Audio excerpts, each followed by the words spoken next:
திங்கள் தங்கையாம் தென்றல் தோழியாம் கன்னி ஊர்வலம் வருவாள்.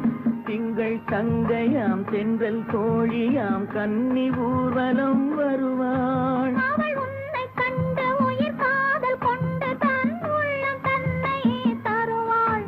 அவள் உன்னை கண்டு உயிர் காதல் கொண்டு தன் உள்ளம் தன்னை தருவாள். நான் அள்ளி கொள்ள அவள் பள்ளி கொள்ள சுகம் மெல்ல மெல்லவே புரியும். நான் அள்ளி கொள்ள அவள் பள்ளி கொள்ள சுகம் மெல்ல மெல்லவே புரியும். கை தொடு